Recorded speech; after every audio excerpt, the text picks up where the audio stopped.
Thank you for listening to the Just Us Sports Talk Show.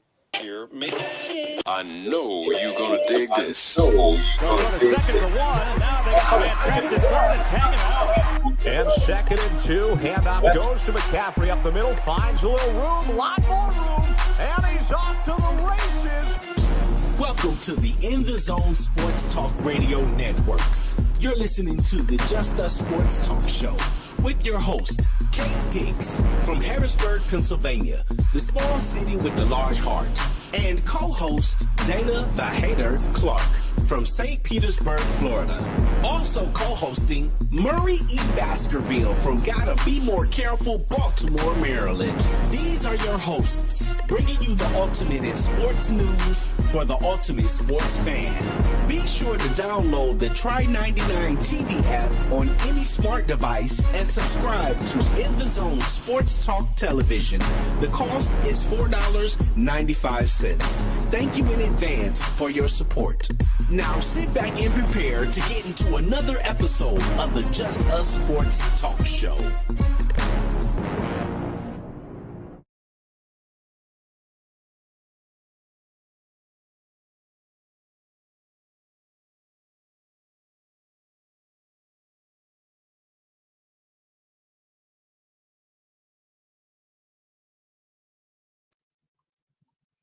All right, my voice a little hoarse. I gotta drink me some tea. Because I had a hoarse, my voice been hoarse all weekend long. I was off Thursday and Friday because I couldn't talk. And I just laid in the bed and relaxed. And now here I am. It's Monday, April 3rd. Weather's kind of nice outside today. But you know what time it is, right? And we got baseball season is upon us. Baseball season is upon us. Let me go ahead and knock that out the box real quick before we move on. So in the American League right now, you got the Tampa Bay Rays 3-0, burning up. Won 3 games in a row. You got the New York Yankees are 2-1 behind them. Then you have in the Central Division, you got the Minnesota Twins who are 3-0. And you got, can you hear me? Okay. You got the Minnesota Twins who are 3-0, and then you got the Cleveland Guardians at 3-1. Out west, you got the Texans who 3-0. Los Angeles Angels are 2-1. And the Braves in the National League are 2-1. The Mets are 3-2. Phillies is 0-3. I just want to throw that out there. In the Central Division, you got the Milwaukee Brewers 3-1. St. Louis Cardinals 2-1. And the National League, in the National League West, you got everybody out there is 2-2. Everybody's out there. But the funny thing about it is my Dodgers are plus 13, but they're 2-2. Everybody 2-2. The Cardinals, the Diamondbacks, the Rockies, the Giants, the Padres, the Dodgers. All those teams are 2-2. But I think that the Padres is 1-2-0. But the thing about it is, Padres spent all that money, just gave somebody else some more breed, some more cheese out there in San Diego. And they're new Dodgers out west because they're buying up everybody. They just buying up everybody. So that's out the way. We're still gonna talk about some more baseball. But before we do, I'm gonna give a shout out, a get well shout out to Terry Robinson Brown, her brother, Larry Robinson, her brother, and her sister-in-law, Lee Ann Robertson, her sister-in-law. Both are under the weather, some serious things going on in life. So make sure you guys pray for them that they come through. They come through whatever they come through, still healthy and with sound minds. We are waiting on Dana to show up. Hopefully Dana will be here soon. You know, he's like a clock, always never right, but two times a day. My co-hosts be killing me, man. I swear to God, he be killing me. I think he's the reason why I can't get on a real station because nobody trusts him at all. It's crazy. It is crazy. So like I said before, we're gonna still do the Black History thing. We're gonna do that from now on. I'm gonna start off with mine. And my Black History moment is the first black U.S. senator lived an extraordinary life. Hiram reveals is his name. Slave states and recruit soldiers in the Civil War in 150 years since he took office. He remains one of the only 11 black senators ever elected or appointed. When Hiram Rhodes Revere traveled to Washington, D.C. in 1870, he brought a historic piece of paper with him, a handwritten document certifying his right to serve in the United States Senate. Revere Revels was posed to become the first black person to serve in Congress.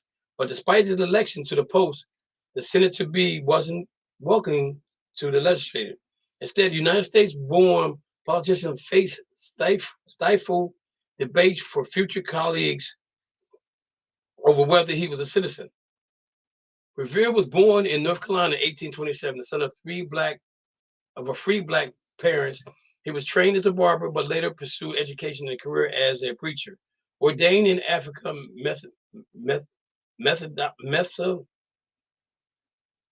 Methodist Episcopal Church, he traveled extensively preaching throughout the Midwest and the South. Revere challenged the social order in states like Missouri, which forbade free black people to migrate to the state and outlaw both preaching to and teaching black people.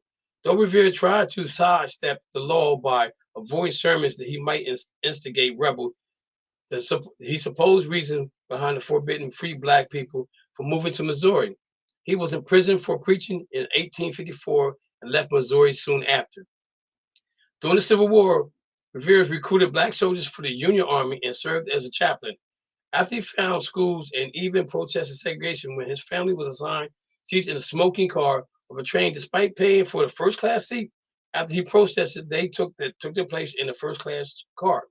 In 1866, Revere moved to Natchez, Mississippi, where he built a reputation as a respected community leader. His influence, education, and understanding of the world of white America made him very valuable resource.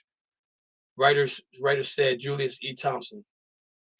It also brought him to attention of restructuring of Republicans who encouraged him to run for political seats that was finally open to black politicians in 1868. He was elected to alderman of Natchez. A year later, he ran for Mississippi Senate in 1870 under the old system in which state legislature selected national senators. He accepted appointed to the Senate. When Revere went to Washington in February 1870, though he met with an obstacle, the Democrat senators demanded to block him from national service. They argued he only been American citizen since 1866.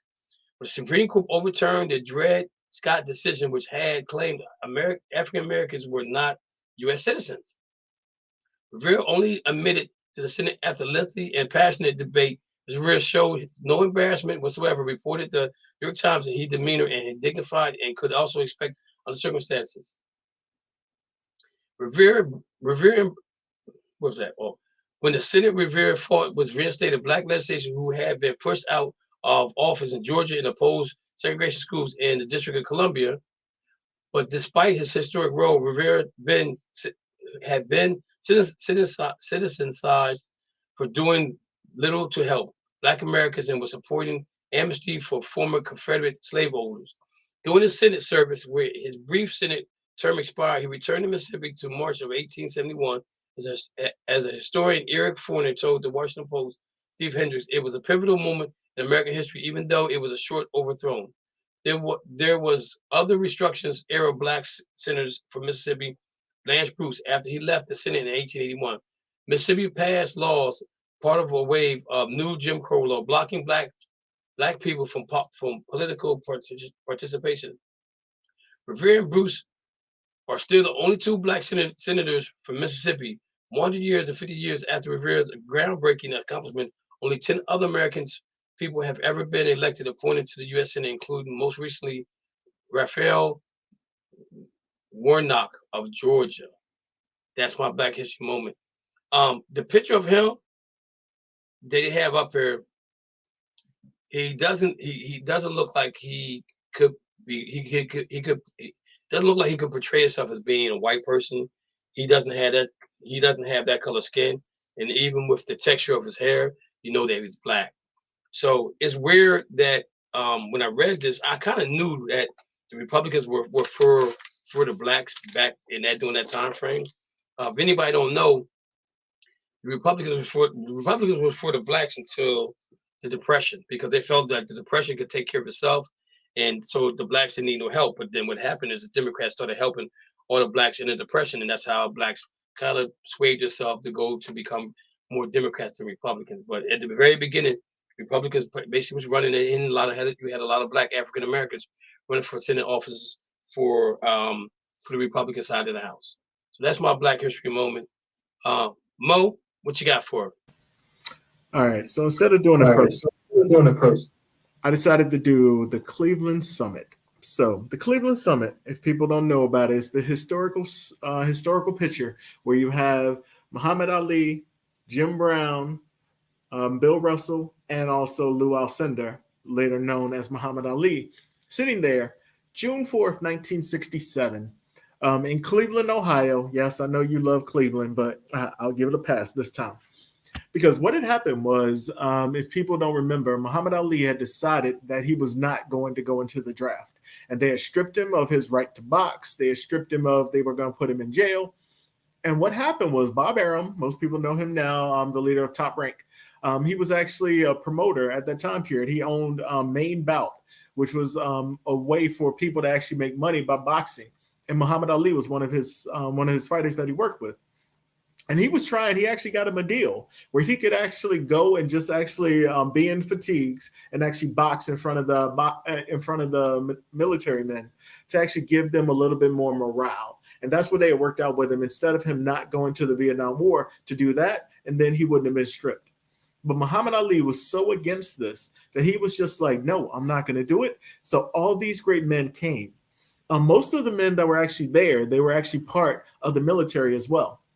For instance, the people that were at that meeting were Muhammad Ali, Bill Russell, Walter Beach, Bobby Mitchell, Jim Brown, Carl Stokes, Willie Davis, Jim Shorter, Kareem Abdul-Jabbar. At that time period, it was Lou Alcindor, John Wooten, Curtis McClinton, and Sidney Williams. These are all guys that were well-known athletes at that time period, except for one who actually became a senator later for, I think it was a senator, maybe the mayor actually, for Cleveland.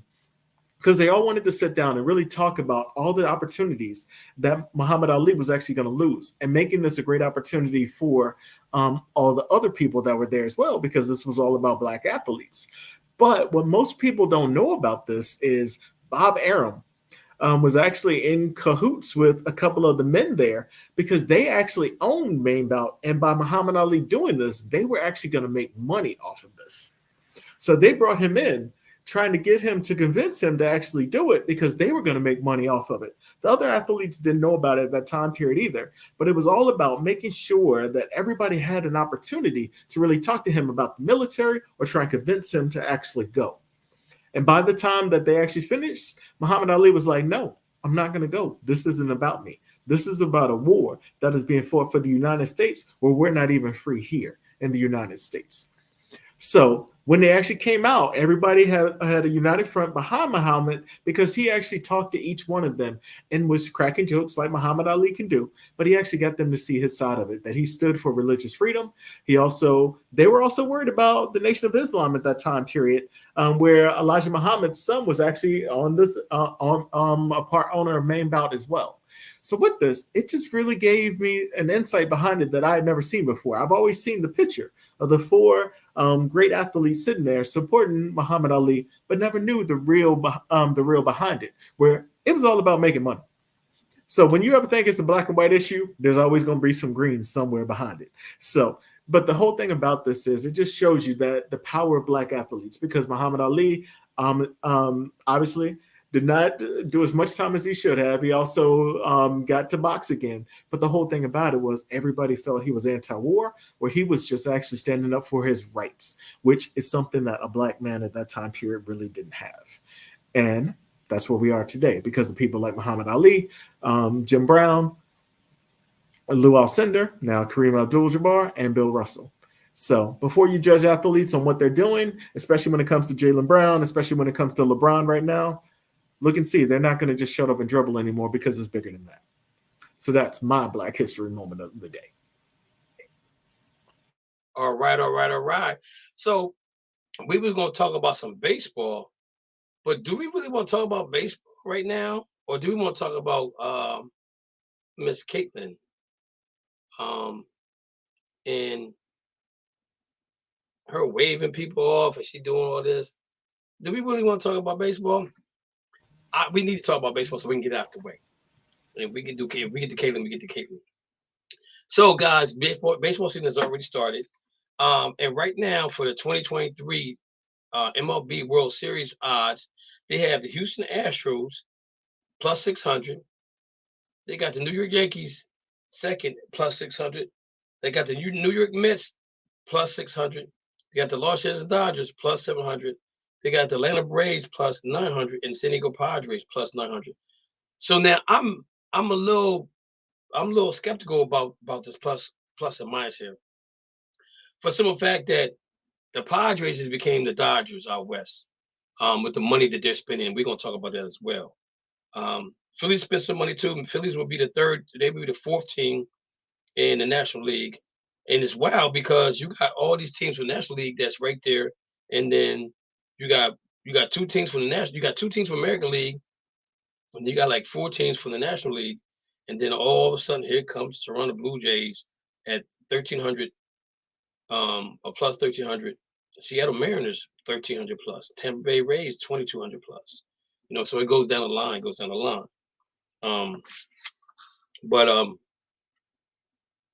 It's just weird how they came up with the numbers. Because to me, I think the Dodgers are probably, I don't know if they're sitting back, chilling right now, or they trying to win, whatever the case may be, because they don't have the bats they had last year. But the young bats they have right now are pretty good. I've got a chance to watch them because it's free on MLB. Because I refuse to pay for it. Because if I pay for it, I can't watch the game because their channel has the rights to all the games, so they will be blacked out. That means I would have to buy another channel, which I can't buy, which is out on the West Coast. So I got to rely on Quick Pitch every morning to watch to see how things go. So a lot of times at late at night, I try not to look at my phone because I want to see Quick Pitch. Because if I see my phone and see they lost, I don't want to watch Quick Pitch because I don't want to know how they lost. But sometimes I want to know how they lost because if they lost by a pop fly and they got bases loaded, things of that nature, that's what we do. No, that's the stuff I want to see because I think they can work through those things. But it's just weird how the odds are. And if you look at Houston, I don't know if really I think Houston did grab a pitcher, right? Mo, did they grab a pitcher up? Who did they get up? Who did they grab up through free agency? I can't remember. I'll look it up though. Okay. So and the Yankees did a few moves. I think the biggest thing was getting your boy back to sign a deal. But this is the thing, guys, ladies and gentlemen. Think about this. The Padres went after Rendon. He said no. The Padres went after Trey Turner. He said no. They went after Aaron Judge. He said no. You know what I'm saying? So why would all 3 of those guys, and they gave them more money than the teams that was going to offer them? You know what I'm saying? So the question that has to be said, what's going on with the Padres that nobody wants to sign with them? Because you put any of those guys on the Padres, what they have right now, they got to be favored to win the World Series. They got to be favored. You know what I'm saying? So, and then they just signed your boy Manny Machado to a big contract too, which I don't think he'll probably see the end of that contract. Go ahead, Mo. They didn't pick up a pitcher. They picked up Jose Abreu from the White Sox. Okay.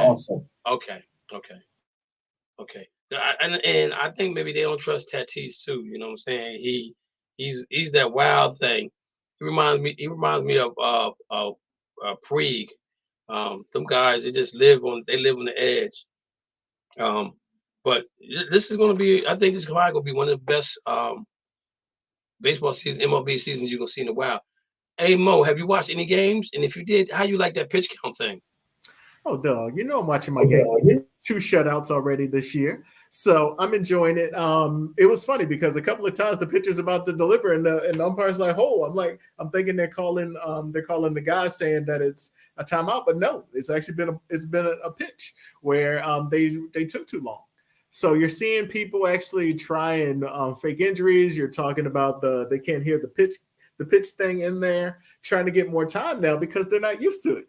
But the game for a Yankee game was 2.5 hours. I was just like, I can deal with this. I'm used to 3 hours to 4 hours of Yankee games. I'm used to turning on the game, falling asleep in the first inning, waking up 2 hours later in the 4th inning. So now it's at like the 8th inning. So you never know. I'm enjoying this because right now we'll see how it does in the playoffs, though, because we're going to be there. I don't know about you Dodgers, but my Yankees going to be there. We'll see how it does then. Because if they get used to it, this could be awesome. Getting a game done so quick and actually being able, a game starts at 7, being done at 9:30. You ain't got to worry about 11 o'clock. It could actually be something where kids guys should be able to come to the game now too. So I think it will work out well. Yeah, I like it too. Because I remember I was in here doing something in my room. I don't know if I was getting ready for the show or doing something over the weekend. And the Dodgers just exploded on the Diamondbacks, right? So I go to turn to the game. It's in the 9th inning. I said, "Oh my Lord!" I said, "I thought it was like." I'm thinking to myself, "What happened?" But that pitch count made the games go faster than usually did. So if you blink your eye, you're gonna miss that game. So I'm kind of glad it's working out that way. I'm seeing a lot of hits get through the infield because you can't shift no more. So So I'm gonna tell you this right now. You're gonna see more athletes playing first, second, shortstop, and third. Second base. You're gonna see athletes. You're gonna see if I'm recruiting guys or I'm drafting guys right now in the major leagues to play the first base, second base, shortstop, third base. If I'm recruiting those guys, I need somebody tall. Okay, so they can stretch out their arms. And when they 6 foot makes and they stretch out the arms to make them 7'1" or something like that, you're gonna need those type of guys to get those balls because now you're gonna play it on the hop. I mean, and some people say, I mean, personally, I didn't like the shift. I really didn't like the shift. I didn't like it at all. I think that you took away from the fun of the game of baseball, even though they look at it from the analytics part of it. I think that sometimes you just gotta leave the analytics alone and let the game flow. You know what I'm saying? And I think that's what they're doing with baseball, letting the game flow. I'm just waiting to see when they come out with the computer for the strikes and everything like that. That's going to be amazing as well. The bases are bigger, so they got more. You got more guys still in bases, so it's making the game exciting. And I gotta give what's his name, Manfred. I gotta give him credit for getting the group of people together that caused all of this to happen. Even though they tried it in the minor leagues, it worked down there. So they moved up to the major leagues. So I gotta give him credit. I ain't too cool on him. I still think he's a terrible manager. I mean, I think it's terrible owner, but it is what it is because he didn't do anything to the Astros. He didn't do anything to the Red Sox when they found out they were cheating in World Series. They caused the Dodgers not to win a back-to-back World Series. We could have had at least 3 World Series within that time frame. Kershaw could have been. Kershaw could still be pitching right now, and he already in the Hall of Fame. He'd be the first player that's still playing that gets in the Hall of Fame because he would have definitely been in that Hall of Fame prior to that. I'm just saying. But anyway, it's good to have baseball back, man. And I don't know about nobody else, but me personally, I like listening to baseball on the radio. I think baseball is the only sport really that you can listen to on the radio and have that effect of the ball's hitting the air. He runs underneath it. The ball drops, picks it up. He throws it to second base, throws the guys out. Because you can you kind of visualize it in your mind what play is going on. Football and basketball is not the same to me. I don't know. I think because maybe baseball was the first one that did you did the radio with. I don't know if that was the case or not, but that's why I like it. Mo, how do you feel about baseball and do you prefer listening to it on the radio or do you prefer watching it? If there's anything in the car, baseball is definitely the best. because I mean there have been times where I'm in the car when baseball is on. I love it. Listening to the Fan 660 for Yankees Network. You can pick that up almost anywhere. I've been able to pick that up all the way down in Virginia, going back to Maryland to hear Yankee games. So it's awesome. But yeah, I'm not a radio guy when it comes to sports. I need to see it. I need to feel it. I mean, I remember back in the day when in baseball they do the when you'd hear them making the sounds, so you'd hear the bat, and it was crazy. I mean, I never was that guy, but I mean that's old time. That's what my dad used to love. That's what most people love because that's the only way you heard the game. So it's bringing it back to your childhood. And there's so many things that we think about now, just different smells or different things that we have in our lives that we feel or that we sense or that we smell that brings us back to our childhood. So anything that brings us back together, that brings us back to when things were good, not when America was great, because we know it wasn't great in our time period. It wasn't great before then, but at the same time, just bringing us back to when we were kids, when we actually enjoyed life. We didn't have to pay bills. That's what makes me happy. So, but nah, I'm not going to be the guy that's going to be listening to it on the radio if I got TV. So that's just how it is. And you know what though? I'm gonna say this. Like I remember listening to the Celtics in the playoffs when they played the Detroit Lions. I mean Detroit Pistons that one year. This was when Kevin McHale and Robert Parrish, some guys were still there. And I was listening to it on the radio because I was on my way. I was stationed down south. I was on my way back home. I got on the radio, and I was kind of excited, but I missed the game. And I think the Celtics did win the game, but I was like, I can't. It was so exciting. I can't. I was driving, and my adrenaline was just up here, way up here. And I'm like, man, I hope I don't wreck the car or nothing like that. But I kind of liked it. But I think when it comes to basketball, I need to watch that, man. I need to watch basketball. Go ahead, Mo. All right, so I gotta say something on that then. I was driving home on Christmas Eve because the Steelers were playing. Steelers didn't look so good at that game. I don't even remember who they. Well, do I remember? Was it the Ravens game? No, it wasn't. I don't think it was the Ravens game. It might have been the Ravens game. It was one of those games where it was on Christmas Eve because I'm driving home with my mom. We decided to leave at halftime. So I don't think it was the Ravens game because I think the Ravens game was for my birthday. That was for New Year's. So we're driving home. We decided at halftime because they weren't playing well that we are going to drive it home. Wait a minute. Was that Cleveland? Or was that, no, it was Cleveland? Okay, my bad. I ain't trying to play a team like that.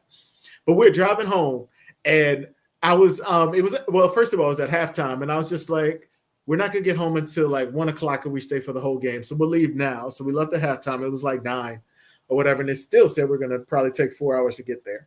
Maybe we left at 8 or something. But the funny thing about it was hearing it and hearing that he threw the touchdown, that Pickett threw the touchdown, not seeing it, but it was everything for me. Because first of all, in the car with my mom, she doesn't really like football. She's like, I guess you're happy now. I'm like, yeah, I'm happy. Driving down the road, hearing feeling the nostalgia of your team winning and knowing that you can't see it, but at the same time, you got to feel it. That was amazing to me. So I get what you're saying with nostalgia, with actually being there, but I'm always going to choose TV over radio. So. All right.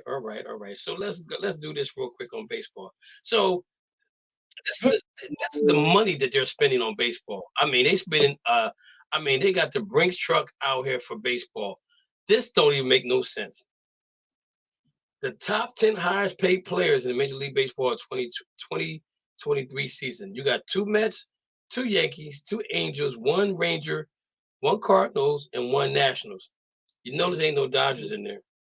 Okay. And a partridge. Max Scherzer for the New York Mets is making $43 million. 43. Justin Verlander for the New York Mets is making $43 million. New York is going all in this year right now. There's no two ways about it. They're all in right now. The worst thing can happen to them is injuries could hurt them, or I think if injuries don't play a big part in them, they have an opportunity to maybe upset who did we have going to the World Series for the National League?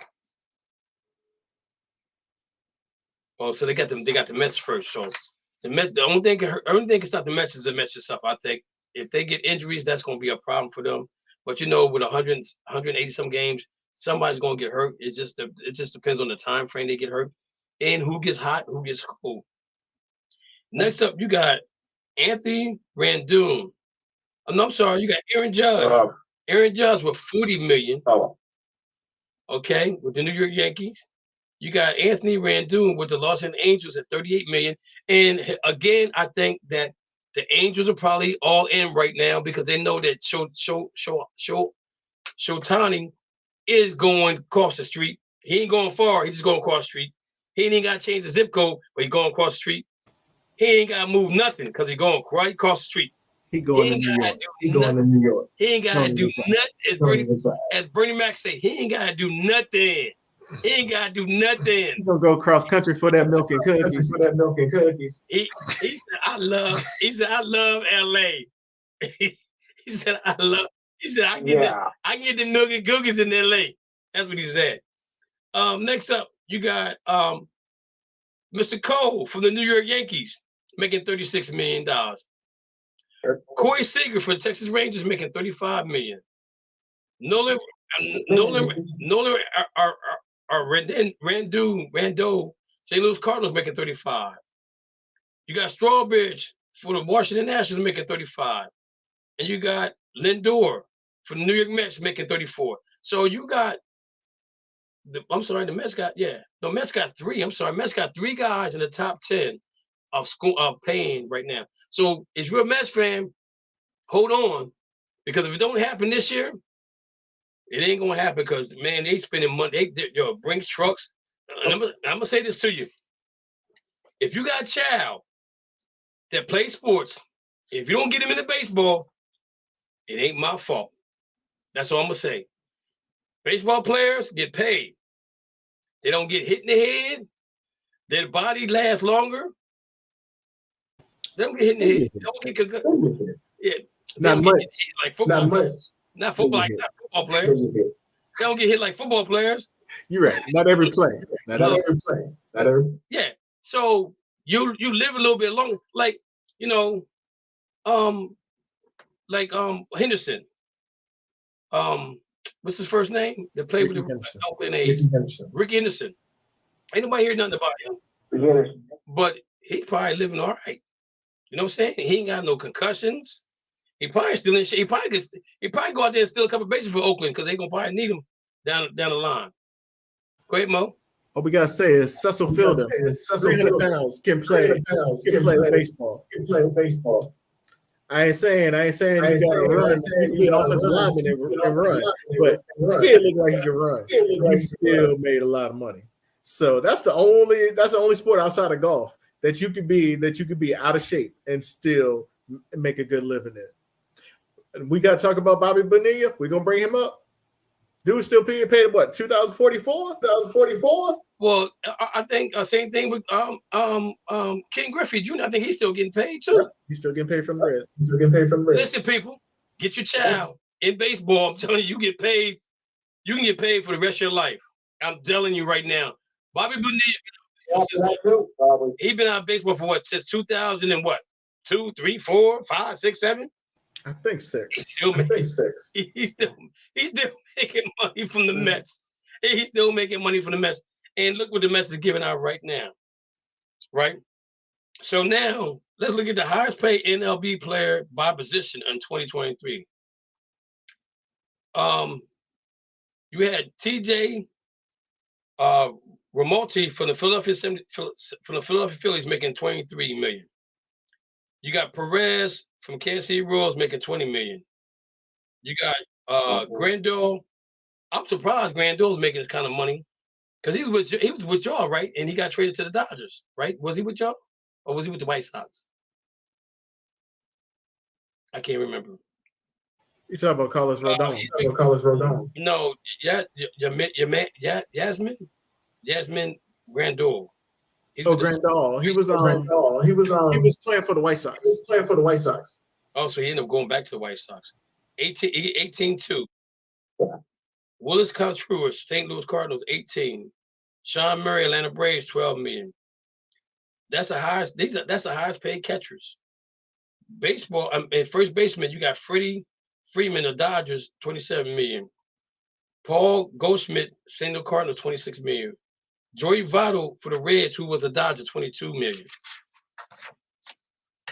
And the highest paid third baseman, you have. Votto ever playing for the Dodgers? Huh? Was he a farmhand for the Dodgers? I just remember Votto always playing for the Reds. Who? Votto. Joey Votto. No, he got traded there. He was like he was. I think he was he came in like the first year they traded him for somebody. I can't remember who it was. And you got Nolan Ardenaro from St. Louis Cardinals making 32 million. Outfielders, you got Judge making 40, Trout making 35, Mookie making 30, Yelich making 26, Chris Bryant making 26. Yo, that average is about $23 million as an outfielder. Highest paid pitchers, Max Scherzer at 43 million. Justin Verlander is 43 million. Highest paid second baseman is Marcus Semien at Texas Rangers making 25. Jose Altuve, 23 for the Houston Astros. And then you got Chris Taylor and you got Ketel Marte making 15 million. Yo, these guys are getting paid, ladies and gentlemen. They're getting paid money. I'm telling you right now, if you got a son that can play baseball, if you don't put him in baseball, and he can play, that's on you. That's what I'm saying. This is on you, ladies and gentlemen. I'm telling you what you need to do. You know, so basically with the predictions for the baseball, you have the Yankees will win 95 games and they'll win the NL East. Okay. AL Central, you got Minnesota Twins at 86 wins. I'm surprised. I think that they're looking at the league in a way that a lot of teams is going to win and lose. Not too many teams going to give over 100 wins. AL West, they got the Houston Astros at 98 wins and Seattle Mariners at 93. So Seattle will probably make the wild card. And also you have in the NL East prediction, you got the Atlanta Braves. I think they might be one of the two teams that get 100 wins.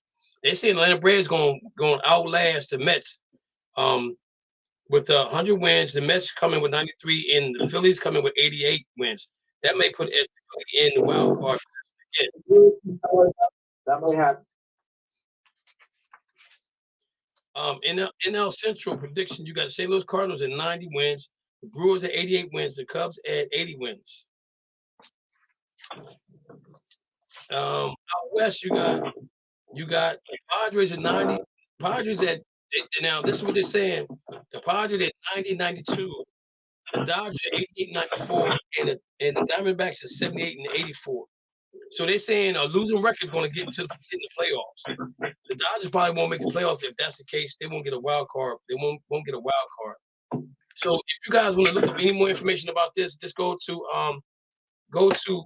put in Major League predictions and put in Matt Johnson. He's the one that wrote the article. All right, so let's go ahead and let's get busy. Who you got tonight, Mo? Fortunately, UConn. They've been spanking people, man. They look like they're on that Kimber run. All right. I got UConn. I got them winning 74. 86. 74.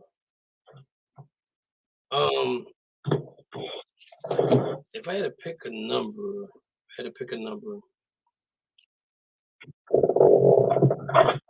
92. 92. Somebody is on a mic or something. You gotta mute yourself. 92. I think that's Lou. 92 Hey, Lou.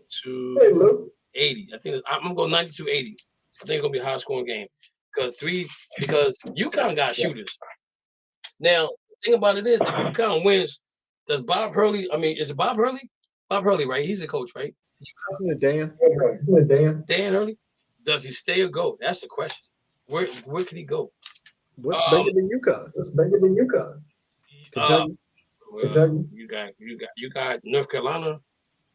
They just won last year. They ain't doing nothing. Yeah, Hubie got to go. He's terrible. That should have won last year. They should have gave that. It wasn't Hubie. That ain't win last year. North Carolina was the national champion last year. No, they did not win last year. They did. Oh no, that's right. They lost to Kansas. They were in the championship game last year. My bad. Lou, who you got tonight? UConn. You got a score? It's going to be a very close game. I'm going to say 85-82. Oh, that's real close. Is that Rasul we got on the line? Or is that Steve Davidson?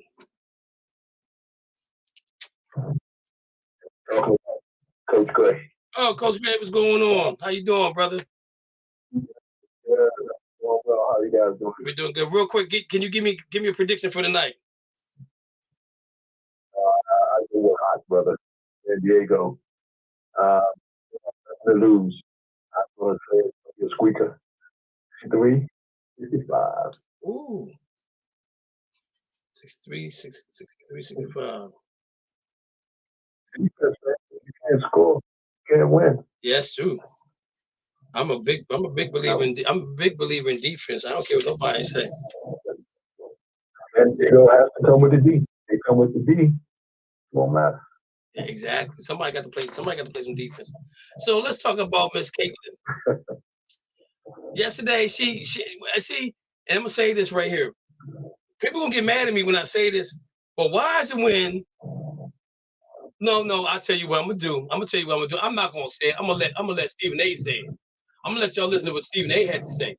I'm not gonna be the one to say it because you know how Stephen A, how articulate he gets about certain things. So we just gonna let Stephen. So we gonna start with.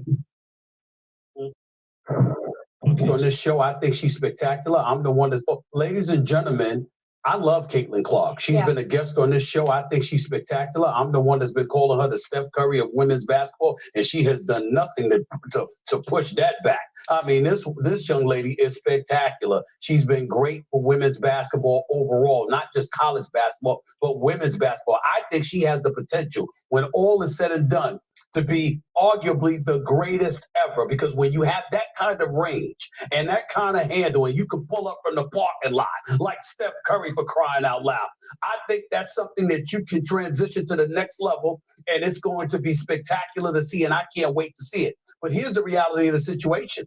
She instigated this kind of stuff. Let's call it what it is. She was waving. She was doing the Cena. How about what she did to Raven Johnson? She didn't just go into the lane and not guard her against South Carolina in the national semifinal. She waved her off. She didn't mind being disrespectful. So why is it that we're hesitant to bring that up? See, here's what I'm saying. I'm not trying to dilute your point by any stretch in it, because I get where you're coming from. And as a lady, you should take that position along with Molly about how we all need to grow up and accept the fact that these women are highly competitive. They're highly gifted and skilled, and we should give them the love and respect and deference they deserve. But I'm going a step further with this. We all know that there's a white-black issue here, because the fact of the matter is, when Caitlin did it, people were celebrating it, and they were talking about nothing but her greatness. But then the second a sister stepped up and threw it back in her face, now you got half the basketball world saying, well, you know what, that's not the classiest thing to do. Yeah. That's not the way. It was the exact same thing. It was the exact same thing. Now, you can make an argument that if they're doing excessive celebration in her face, after the game is over, all right, then you can make that argument. But you had people complaining about it when she was doing it during the game. Wait a minute. LSU told you before the game. Yeah. But we didn't like how she was acting towards South Carolina. She ain't going to do that against us. Correct me if I'm wrong, Janae. This is exactly what they were saying. Going into the game, they let the basketball world know, y'all think that this is going to be some storybook ending for her. Y'all must have got it twisted. We coming, and we going to get at her. They told you before the game, then they got in the game, got all up in her in Iowa, was up by 17 at the half, and you're waving, you're doing the Cena, lying here, doing all of that other stuff, and you're bringing up what she did to the competition. Yeah. I'm so happy that Caitlin Clark handled it the way that she did, because in the throes of competition, she's fessing up to, listen, I ain't paying attention to that. They were getting the better of me. I was focused on the moment and the fact that I was with my teammates. But that's all she could say, because she kind of instigated this. And the fact that hasn't been brought up tells us a lot about our society as a whole. Yes, Shanae Ogumike is not taking it there. I'm taking it there. You know exactly what the hell you're doing as people when you want to bring up how Angel Reese acted, but you don't want to bring up how Caitlin Clark acted. Shanae, that's the inconsistency. Shanae, that's the story. All right, guys. So we're going to hit with Coach Gray, because I know he ain't got too much time on the show. Coach Gray, you heard that. Tell me your thoughts on this right here. Well, let me say this to you. From a fan standpoint, from a coach's standpoint, and a player standpoint, I'm going to the player. If you're going to do that to me, I'm going to do that to you. Now, if it's in the game and I'm the coach, well, it's called conti. Who controls the game? Officials, right? Yep. If the officials allow that to happen, then that's fair game. And as a fan, well, listen, it's trash talking. That's really what it is. Call it what it is. But when you cross the line of racial, calling names, who is calling the names? The same people who thought it was fun and okay when the white girl was doing it. When the black girl did it, names are being called. That's the problem.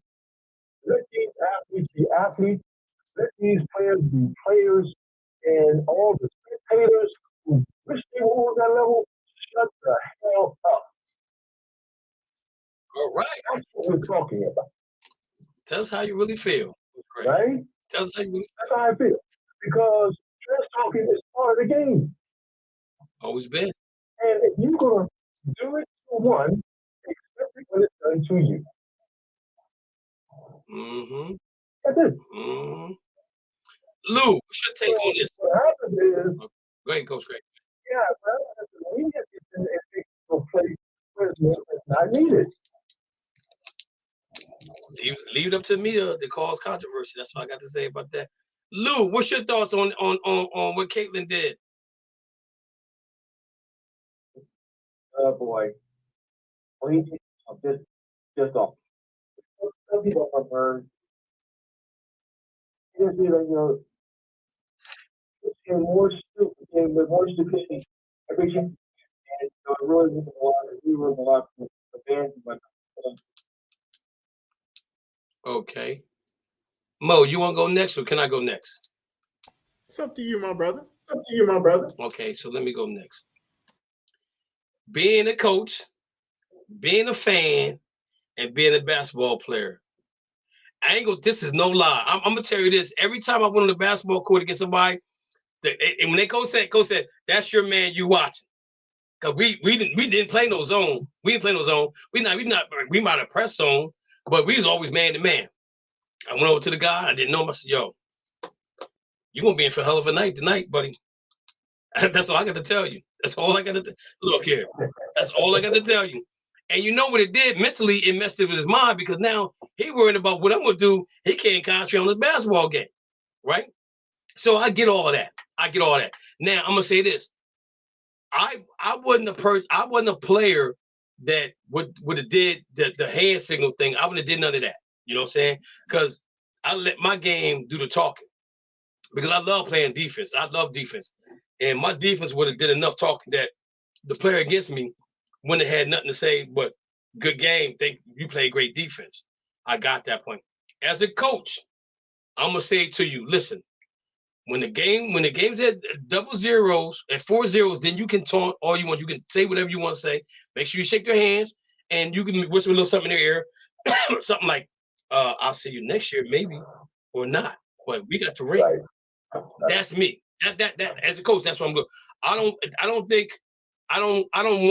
want you doing it on the court while the game's being played, because it may come back and bite you in the behind. What it did to Caitlin, that's what it did. She did it, and it came back to bite her. Now, the issue I have is that when she did it, she got fired. But when the black girl did it, oh, she's being disrespectful. Like for example, what Staley said, we're not bar fighters, we're not thugs, we're not even monkeys. You know, we're not street fighters. So watch what you say when you're in public and talking about my team in particular, because she knows a lot of people, and this is getting back to her.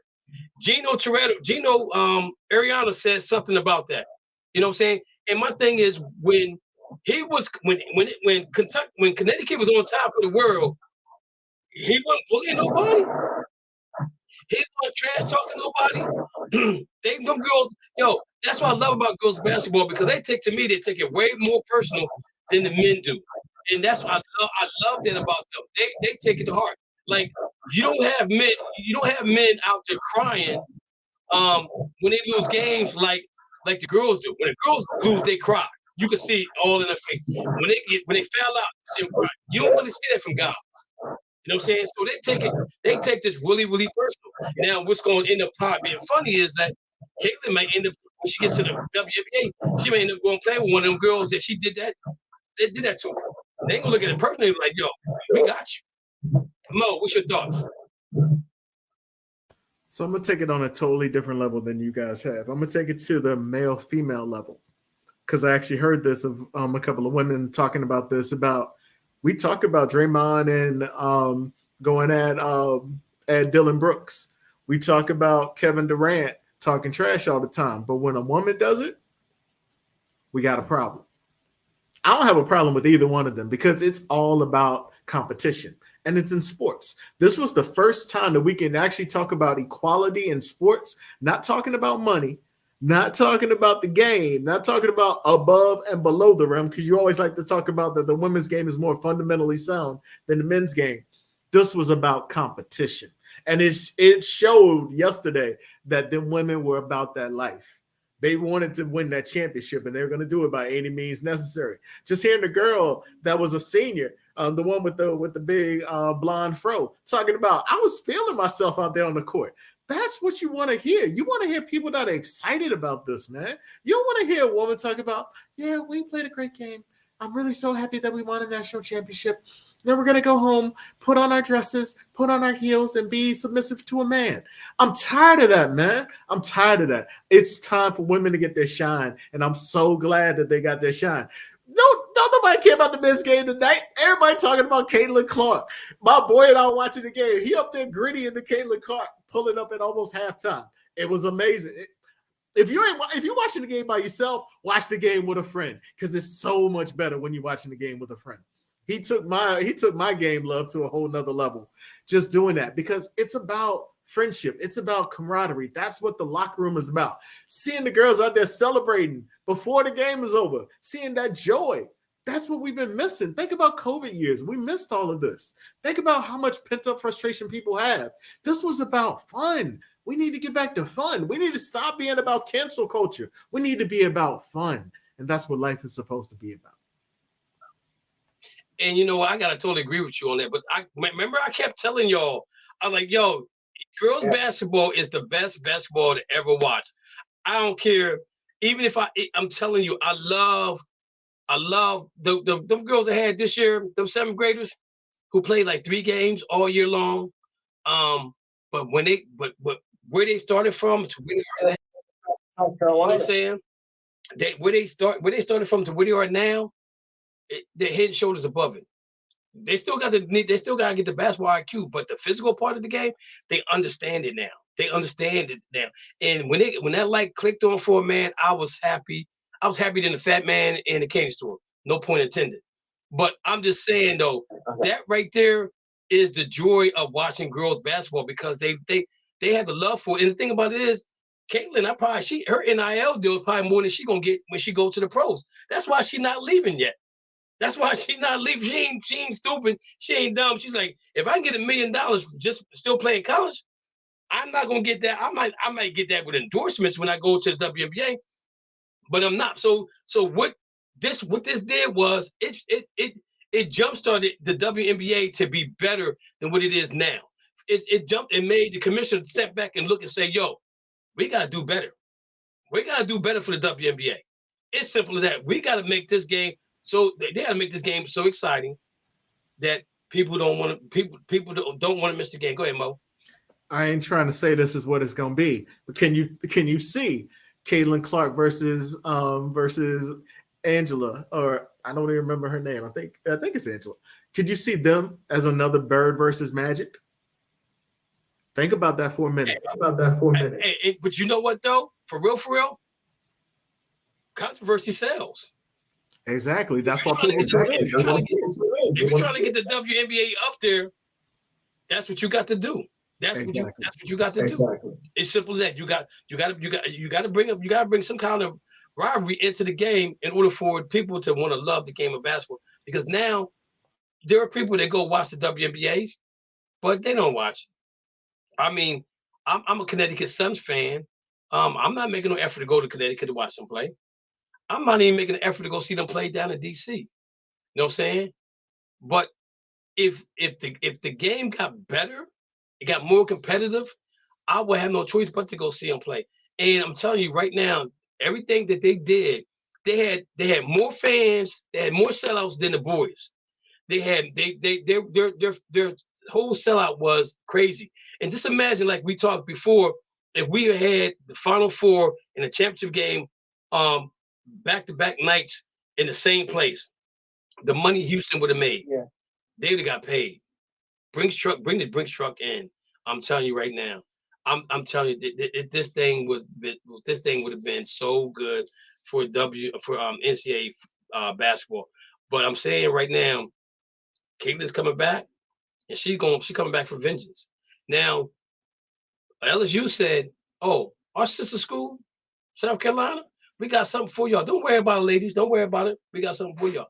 Because remember when I said to you guys last week, I said, South Carolina made no adjustments at all. None. First half, second half. And Coach Daly just sat there on the bench, said a couple cuss words, and then she got up and they lost. I'm like, well, what's going on? Something's not, I'm not feeling this right now. I'm not feeling this. You know what I'm saying? So now all this stuff comes out about they're bar fighters, they're thugs, they're not monkeys, they're not street fighters.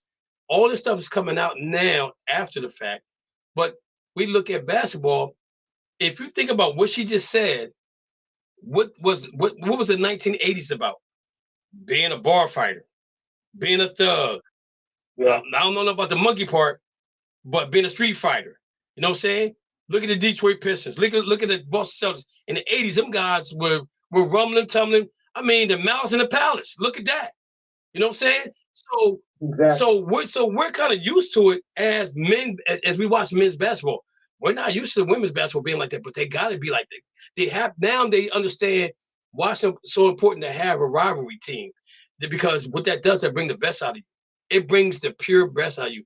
The best thing to me could happen to the WNBA is that these women get paid the money they deserve to get paid, so they don't have to go overseas and play basketball over there. You know what I'm saying? And after the Brittany Griner thing, I think the females need to think about leaving the country to go play basketball somewhere else. Yeah. Coach Gray, you got any comments on this? Yeah, I think everything you guys said was everything has an advertisement. And what happens is, the business aspect, you got to understand the business and branding. If it's me, LSU, and I always play the first game of the year. Period. You have that magic and that urge effect with this. The only problem was that you took the negative with the name calling, because you're talking about two skillful basketball team players. That's what you want. You want the competitiveness. You want the athletes to put a line every day. You even you're not on, it's like it's a year round, the AAU, if you're doing this sport, most of their lives traveling. They can't see these people cross the years for last one. They might have known each other. They might grew up like this, right? Why are we now speaking to this thing? Because it's black and white. Oh, well, that sounds like America, don't it? Absolutely. Absolutely, totally. We're talking about America. Absolutely. We're talking about America. What I would say, honestly, is this. Look at Toronto Rock. She was probably the best collegiate I've ever seen play. One end, half court, transition. Okay, we have a shooter now who says she may be the best Steph Curry in the game. Okay, I'll give you the shot. But when you talk about overall talent, Toronto Rock was probably the best I've ever seen.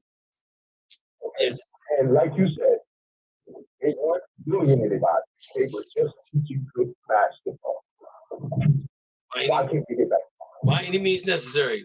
Gino would say by any means necessary. You know what I'm saying? Right. That's simple as that. And that makes me mad because now that Gino is not recruiting like he used to recruit all the best basketball players, now his coaching ability comes into play. Because now we're saying, oh, now you really ain't that great of a coach no more. Because we're seeing you're not getting the number 1, the number 2, number 3 of the nations no more. They're going to South Carolina, they're going to LSU, they're going to Baylor, they're going to Iowa, they're going to all these other schools now. You know what I'm saying? So, what if the talent is getting better across the land? The talent out there is really getting better. I think the talent is getting better, and that's the thing is that now. But I think now you don't have to go away from home, you know, to be seen. You could be right at home down the street.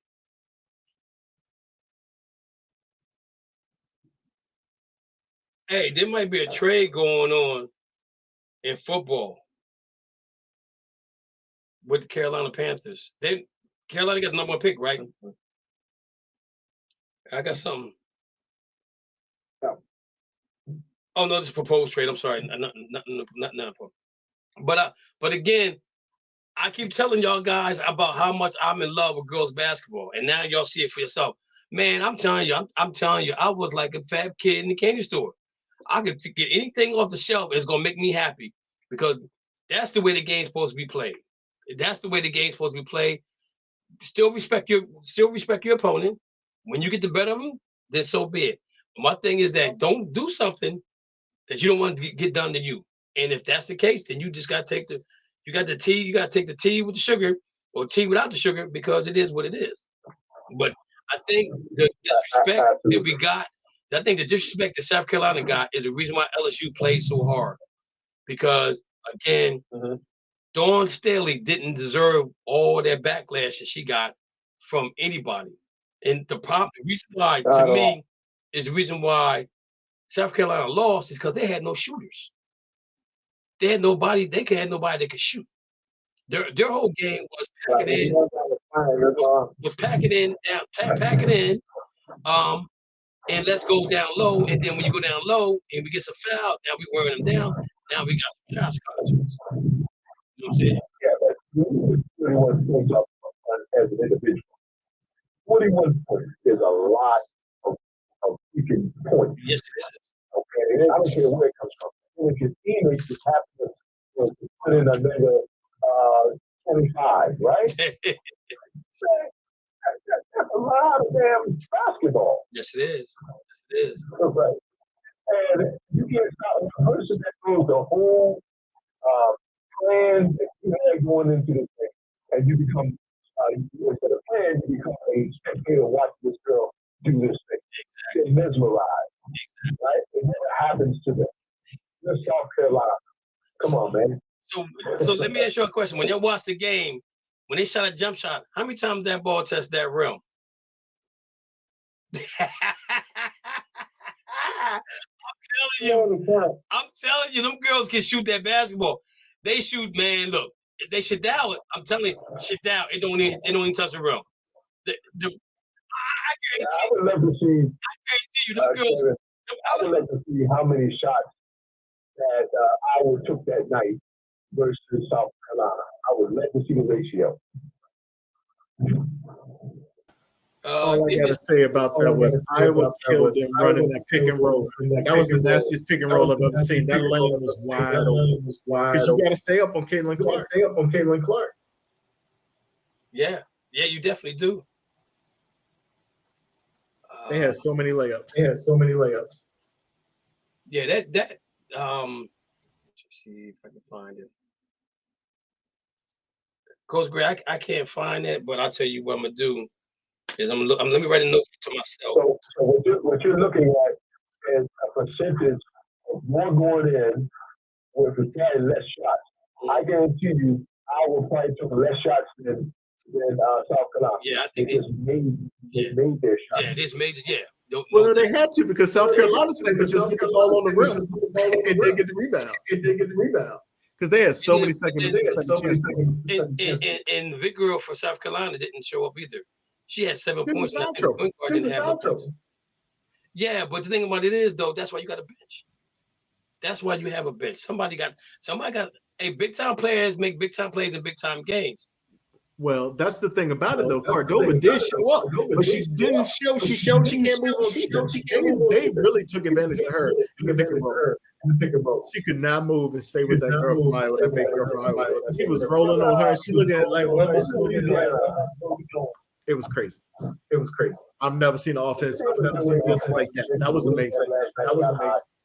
Yeah, the one player off the bench ended up with 22 points. I think she had. What I'm saying to you is, go back to your statement about big time players do big time things in a big time situation, right? You had the best team in the land. You said it. She made no adjustment. If you do not adjust, you damn sure better have a arena out there to do what you're not doing. So LSU, is this the boys or girls? Wait a minute. Oh, I can't find it. I can't find it right now. All I gotta say is this. I actually out-coached Don Staley. He ain't going to the 76. Oh no, Dawn, she can forget it now. She's not gonna be the Sixers coach. So let me take that tag down. What is that? Yeah, she's not going to the 76ers now with that short. Hey, Coach Gray, what you got going on for yourself coming up in the near future? Oh man, I am doing a lot of celebrity games. I will be branding my Beat the Pro series, and I haven't been a man that played with the Charlotte Hornets and the Clippers, but he's doing a lot of work with Boston Celtics with the branding of companies and so on and so forth. And we've been in talks to actually take that brand of Beat the Pro celebrity fundraisers all over the country. Okay. So I've been doing it for 12 years, but I think now it's time to just actually brand it out and let it go. But no coaching, just training athletes, doing school with agriculture right now, trying to get kids to learn how to grow food again. Okay. And that's a big need. But other than that, just radio show, working on the second. Okay. All right. So, Coach Gray, I met Coach Gray. Man, it's been a while. Has it been 10 years? 7 years, man. 7 years. It's been 7 years ago. I met him. He came to Harrisburg to do a game of crime, basketball against crime or whatever. And we just started talking. And we told him we was doing, and this was what Talk to Me Sports Radio. And so Coach Gray ended up with a show. He stuck around for a while and went out and did his own thing. Now Coach Gray got a lot of stuff going on behind the scenes that any of us are invited to go to whatever the need may be. I did I did reach out to Rob Lewis and I did reach out to Rasul in reference to the conversation that me and you had before. About if they would be willing to do a show at any of your events because they're down in that area. Yes. So what I'll do is I will set up an inbox. Charlotte, right? Yeah, I will set up an inbox. Okay. We're having an event. Yeah, we're having an event on the 22nd. Okay. I'll send it to you. Okay. And I'll post on I'll post on the page. I will send an inbox to Rob and Razul in reference to what you're doing, and they can talk to you, and hopefully they can make something happen and get opportunity to meet rub some elbows with some of the professional athletes that you speak of all the time. Yeah, I will put him in contact with the president of the NFLPA of Charlotte. He'll be there, and a lot of other folks. So therefore, you guys had access of some of the things that I'm doing. I'm also ESPN down in Atlanta. Whatever even you want. I told you, man. I'm here, man. Just ask. Like, whatever I can do, boom, you got it. I appreciate it, man. I appreciate it. And if you to give him my number. If you're down in Atlanta too, I'm gonna get with Smitty. He was my very first co-host, and see if he can hook up with you, and maybe we'll do something together as well.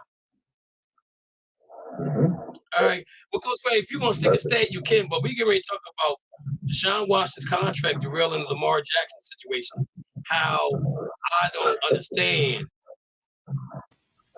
And I'm trying to get people to understand this. Well, why are we worrying about understanding? We just happy he's going to go through well. Let Joe Burrow go with it. I'll leave you with this, Kevin. Yes. The first thing is look at the records. Okay, first off, look at the business. And don't talk about the business, it's about the resume, right? Right. So Lamar Jackson has the best resume from a kid over the last 4 or 5 years that had to only put up against Tom Brady. Let's be right about this thing. Exactly. Correct about it. He won more games than anyone by the age of 24. Okay, now not played many games, one game. All the Super Bowls in the playoffs, that's just something we use to really beat somebody upside the head. Right. We do. All right? These coaches know what they're doing with Lamar. They're not going to let him go just anywhere without getting something for him. It's dangerous. He is absolutely dangerous. So let me ask you a question before you go. All right.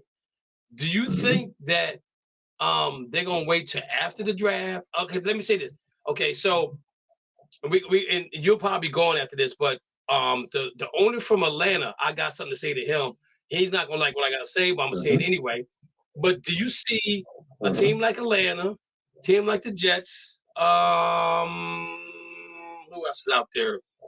Let's talk the Colts. Do you think that they're talking to Baltimore and saying, okay, we want the picks, but I want you to draft this person or that person, and then you give us that person back, and we'll give you Lamar. Do you think that's the kind of conversation going on, or do you think the conversation is going on where they just want the draft picks? Absolutely. There's 2 things I'm going to say about it. You're right about the draft, because they would be smart to wait. Okay, I read what the Atlanta owners said. I'm about to fire. You know a guy named Darrelle Revis? Yes. When Darrelle Revis tore his knee up, he was with the Jets. He was making $6 million a year. When the Tampa Bay Buccaneers said, we want him, guess how much money he was making after that? Now, remember, he tore his knee up, and you never get more money when your car is in and you sell your car. Is that right? You're absolutely right about that. You got $10 million more. $10 million more. He was making $16 million a year with a badass, bum-ass knee. Why? It wasn't because they wanted to win Super Bowls. It's because they wanted to put people in the stands. Mm-hmm. So what I'm telling you, this is a business move. Wherever Lamar goes, people are going to come. Mm-hmm. So you better wait until here's they knew for Lamar. He was the last one chosen. So why should he worry now about this trade? Wait, young man. They'll pay you. You'll get your money. You just gotta wait. That's all it is. All right, Coach Gray. Thanks for calling in, man. It's always a pleasure. Right. My brother. Make sure you get the information to me too. Yeah, sure. I can send it to you, either inbox it to you or send it to your phone. All right, thank you. Thank you very much. All right, brother. All right, guys. Thank you. Take care. We got another call on the line from area code 703-0187 is the last four. Name and where you calling from? Yo, this is Rasul from BA. How you doing? What's going on, brother? What's going on, Rasul? That's what's going on. Yo, I gotta say this before I go on. I don't understand when people say, I put a post out there that said, if anybody's interested in becoming a host, get with me, let's talk, let's sit down, let's have a conversation, whatever. And I didn't have a voice over the weekend because I really couldn't call and talk to nobody. So I text them back and forth. I'm not gonna say who the two individuals are, but I text them back and forth. And I said to them, I will tag you in the post. I said, the show starts at 7 o'clock. If you want to call in 7, that's fine. I said, and then we can talk about whatever you want to talk about. Neither person has called in. This is what I mean by dedication. It's not that hard. It's not that hard to call into a show and talk for at least 45 minutes and say, I got to go. At least you called in. You're showing an interest. You know what I'm saying? That's why that's why from this point on, I'm gonna be very particular about who we bring into the network, because I personally have brought in so many people into the network on both networks, In the Zone Sports Talk Radio and Talk to Me Sports Radio, and they have left and went on to do bigger and better things. And I'm not asking for no praise, but I don't even get a thank you.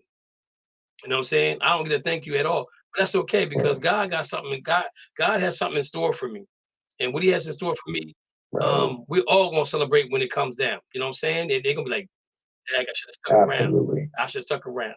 So it is what it is. But I ain't mad at nobody, because I'm living a good life. I'm living a good life. But now let's get back to the Deshaun Watson situation.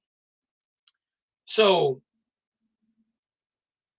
when the Browns gave a 5-year, $230 million fully guaranteed contract to quarterback Deshaun Watson, they surely didn't intend to throw a monkey wrench in the relationship between the Ravens and the quarterback Lamar Jackson. That's a lie. Because when they gave it to him, the first thing I thought was, oh, he ain't signing. But they did. Browns fans regard this as a collateral benefit. In hindsight, why would Watson deal create an issue between the Ravens and Jackson? He's a former MVP who has accomplished far more than Watson ever has, and Jackson has never been sued once for allegedly sexually misconduct during a massage therapy session. Watson was sued more than 20 times, and most of those cases were pending when the Browns paid and trade for him. Along the way, Watson made $10 million not to play in 2021. Then after missing a full season, Watson got $46 million per year on a 5-year deal for every dollar guarantee he's signing. Jackson has every right to look at Watson's contract and say, if that's what he's worth, I'm worth at least that much or more. Lamar ain't did nothing outside. True. He ain't got a jaywalking ticket. He ain't got a jaywalking ticket. Right. So my thing is right here. Baltimore, if you don't want him, take the trade. Take whatever you're going to get from him. You're going to get 2 first-round draft picks. Right. Okay. I don't know if they got to be consecutive, or they can be a first this year and a first next year or whatever. I don't know how it's going to go down. But this is my thing. Now, I'm a Browns fan, and my co-host, he's officially my co-host now. More money, because I'm sending Dana a pink slip in the mail today. I didn't ask for this. Then they get a pink slip in way of an inbox. Because I can't count on Dana. He hold me back. I love him, but he hold me back. But anyways, I lost my damn train of thought. But anyway, that's what you get for doubting Coach. I feel like I'm next. They call me out for watching the game. TV is off today. TV is off today. TV is off. But anyway, Yeah. But anyway, Lamar, I thought his destination was going to be Atlanta, and Arthur Blank is his name. I think that's the owner of. He said there's no room for Lamar Jackson in Atlanta. Fool! You just tried to. You was like $8 million away from getting Deshaun Watson, who got all these problems, and you was gonna sign him to a contract. So you gonna tell me that you ain't gonna room for Lamar Jackson? Yo, stop back talking. This is collusion at the highest level, the highest of festivities, as my man would say. Yo, Arthur Blank ain't nobody stupid, ain't nobody dumb. We're all educated. We can read. We know what's going on with Lamar Jackson, and y'all need to stop it. Pay the man the money. Look, he did nothing wrong off the field. As you should. Y'all mad because his mom's his agent. So why should he have to pay somebody else to get the money that he needs to get? What 4 or 6% the agent gets? Now the agent is mom, the money stays in his family. Come on, man, stop with the nonsense. I don't really get this thing when it comes to Lamar and the Baltimore Ravens. And the Baltimore Ravens, if they draft a quarterback, then Lamar's probably leaving. If they get Anthony Richardson, ain't gonna be there. He's not because they think. Well, let me say this again. There's rumors that somebody outside the top 10 is trying to move down within the top 10 to maybe go after Anthony Richardson. And it could be the Baltimore Ravens, all right? It could be the Baltimore Ravens. They're gonna get they're gonna get the picks they want for Lamar Jackson. If they do that, then you know Lamar's out of there and Richardson's gonna be there. But the sad part about it is that you got players on the Baltimore Ravens team that love that guy, and if he leaves, they're gonna leave with him. They're not staying in Baltimore. That Shetty That's the reason why nobody is getting Lamar Jackson. And the reason why they get that Lamar Jackson is not being sought by any of the teams because the Ravens gave him $133 million and he declined it. Well, wouldn't you decline it? Well, if the organization says that they're going to pay him down the road, and then what he should have done was take it this year, and then have them renegotiate for next year. So let me say this to you: the only thing you can get in your contract, only thing you can get in your contract is you can get a clause in contract that says we can restructure your contract in order to bring on added players to a team. That's only verbiage that can go into a contract. You can't go in the contract and says, well, 3 years down the line, we're gonna give you a contract extension, because if he gets hurt or he gets traded, then that's not voided. You know what I'm saying? So that right there doesn't hold any water for me when it comes to Lamar Jackson. What they should have did was he didn't have a no trade clause. Well, but see, the thing about it is a no trade clause doesn't help Lamar. That helps Baltimore. You know what I'm saying? Right. Because the team that he wants to go to may not want to give up what they want to give him, what they want to give Baltimore. So he's not going to want to go there. You know what I'm saying? In the perfect world, the best place for Lamar Jackson to be going forward would be the Miami Dolphins. In the perfect world. They got everything they need on the offensive side of the ball. Who you going to double team? You know what I'm saying? In the perfect world, that would be the perfect place for him. Right. But Miami don't have the draft picks. The only team that actually really had the draft picks for him is Atlanta Falcons. And he came out and said, I'm not bringing Lamar here. But you just last year you went after Deshaun Watson, who has all these other issues that he had in the past, and you was going to give him all this guaranteed money. But the Cleveland Browns said, oh, no, let me do this. Let me go one step further. Oh, your whole contract's guaranteed. Now, what the Cleveland Browns did do was they said to Deshaun Watson, we're going to guarantee you all this money, but if we ask you to restructure your contract to make our team better, then we asking you to do that. Okay. And he said, of course I will do that, because you're showing me that you want me to be here and you give me the money. So if you go and look at what the Cleveland Browns have done up so far now in the draft, I mean in free agency, they're talking about Cleveland could be the best team in their division right now, along with some draft picks, because they did well with the free agency with the money that Lamar has allowed them to use, right? But the thing with Baltimore is that Baltimore just gave a wide receiver guarantee money, and they gave a defensive back or somebody on the defensive side guarantee money. So now the only thing they have left is like $34 million. They have just enough to give Lamar Jackson. They got enough just to give Lamar Jackson the franchise tag money. Don't get me wrong, I think Lamar Jackson does deserve a big payday. But what I'm saying is that he could have took $133 million and had his contract restructured. But what he did was he declined $133 million, which I understand why. You know, but I think that could have been done. As for Atlanta Falcons has two quarterbacks, Desmond Ridder and now Taylor Heineke. And now Arthur Blanken, he doesn't want Lamar Jackson, which is a big problem.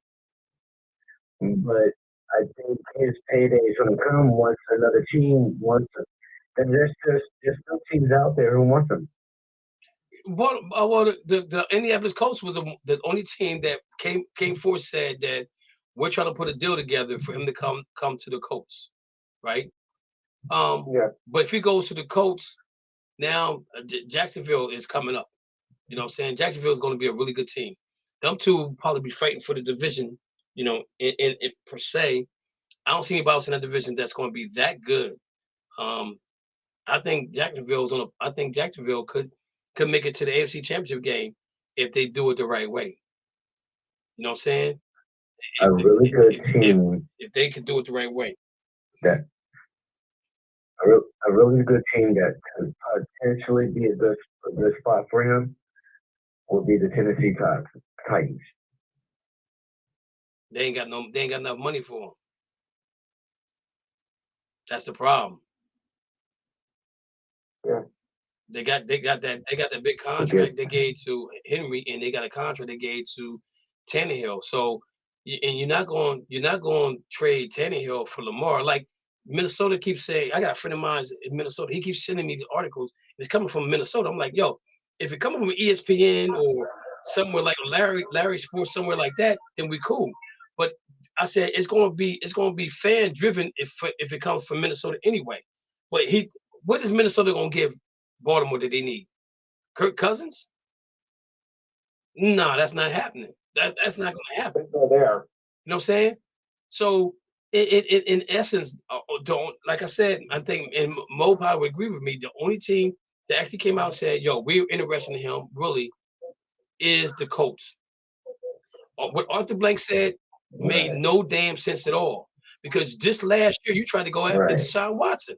So I'm telling you, this is collusion at its best. They don't want to give this man all this guaranteed money, right? Because if he does get this guaranteed money, let's say he gets $1 more than Deshaun Watson. What do you think Joe Burrow's contract is going to be like? He's already been to Super Bowl. What do you think Travis Lawrence's contract is going to be like? He hasn't been to Super Bowl, but you see him. He has a potential to be there. If only quarterback that really has to, in my opinion, only quarterback that really has to worry about a guaranteed contract is Justin Herbert, because he threw 4 interceptions in the game and they end up losing because he threw the interceptions. He's the one that really has to worry about his contract going forward, because everybody else is going to be paid. You know what I'm saying? But they're even saying them guys are not going to get a lot of guaranteed money, and that's the part that's making. I think that's the part that makes everybody upset, because you're not allowing you and Baltimore came out and said, oh, we're not. As soon as Deshaun got that money, it's we're not doing that for Lamar Jackson. This guy, when he plays, he averages 28 points a game. He's been an MVP in the league. You know what I'm saying? And the times he got hurt is because he was stayed in the pocket, not because he ran. You know what I'm saying? So you're trying to keep a quarterback that runs in the pocket and he gets hurt, and then you're gonna get mad at him because of the plays that you call? Come on, stop. I can see if he's out there running half-heartedly, you know what I'm saying? He runs out the pocket and get hit because the lineman don't know where he's at. Go ahead, Mo. Right. I love that. I love that the Honey Badger came out and supported Lamar, saying the only time he gets hurt is when he's in the pocket. He doesn't get hurt when he's running. He doesn't get hurt when he's outside of the pocket. He gets hurt in the pocket. And that's because they've had some suspect right tackles. They had our left tackle last year. Oh God, he was terrible. Oh, Al was terrible. I was laughing so hard when they took him from us. They're like, oh, we got the Steelers left tackle. I'm like, you don't want him. Lamar got hurt. Then he was supposed to play right tackle this year. Lamar got hurt again.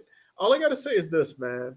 You put an offensive line in front of Lamar, you get him some weapons on the outside, they got a defense. They done paid so much for the defense. You draft well in Baltimore, you pay him, that's a team that's ready to win now that you got an offensive coordinator, because that was the problem. They didn't have an offensive coordinator. So I actually worry about the Ravens because they are stacked again on defense.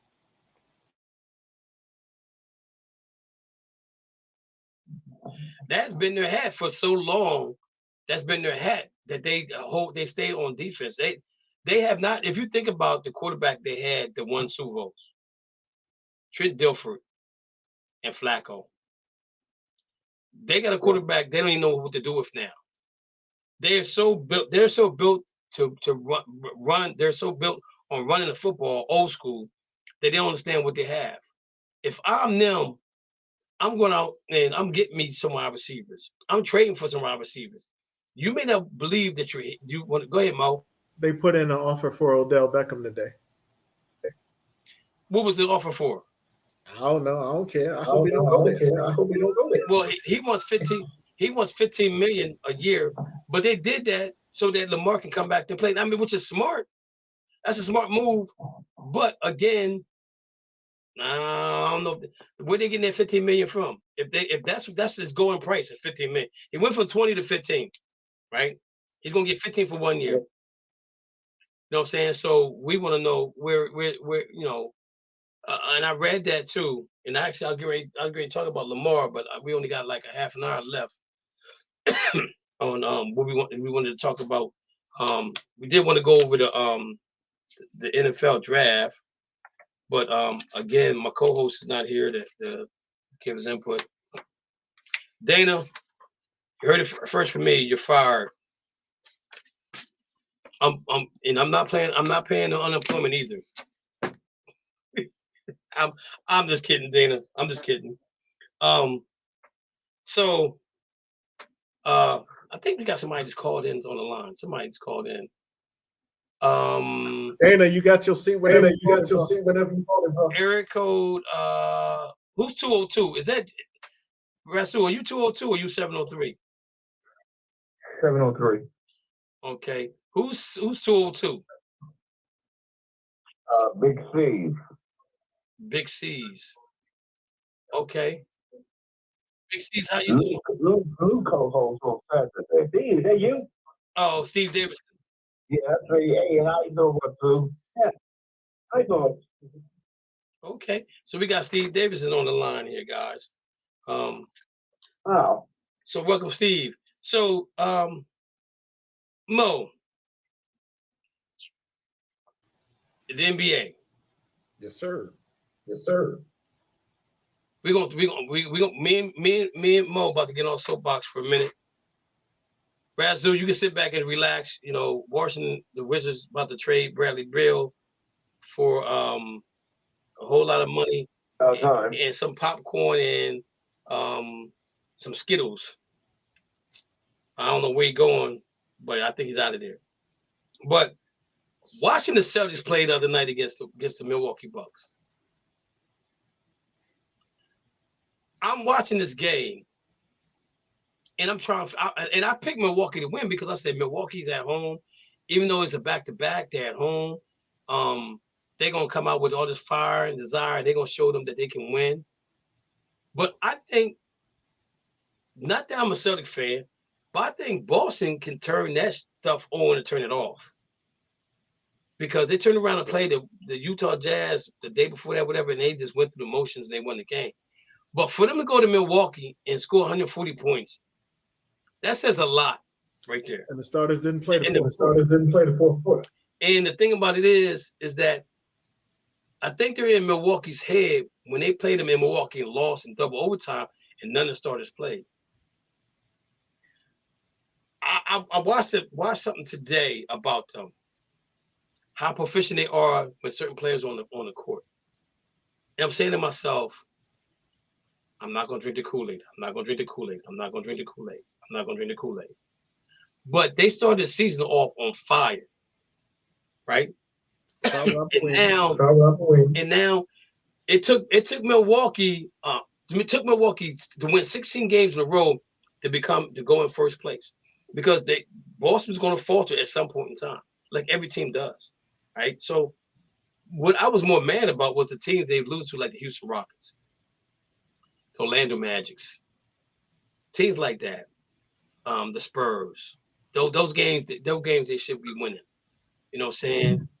So they're playing down to the competition, which they need to be playing up. You know what I'm saying? A true winner is going to light your fire, going to light the fire up. That's one thing I loved about the 86 Celtics. Larry Bird and the boys. They said, we take no prisoners. They lost, I think, 2 games at home in the whole season. Was it 1? 39-2, yeah. 40-1. 40-1. So that's what teams should be looking at. Teams should be looking at how to be better than teams in the past, and they're not looking at that. But just watching the Celtics play the other day against Milwaukee, I'm sitting there, I said, okay. They said they give up big leads in the second half. And I'm gonna say what I noticed is with the Boston Celtics is when teams keep coming at them, they can't adjust. Like when they lost to the Brooklyn Nets and he's up by 27, Brooklyn came out and shot the lights out in the ball in the second half. The problem I see with Boston is they shoot too many threes, but they say the more you shoot, the more you make.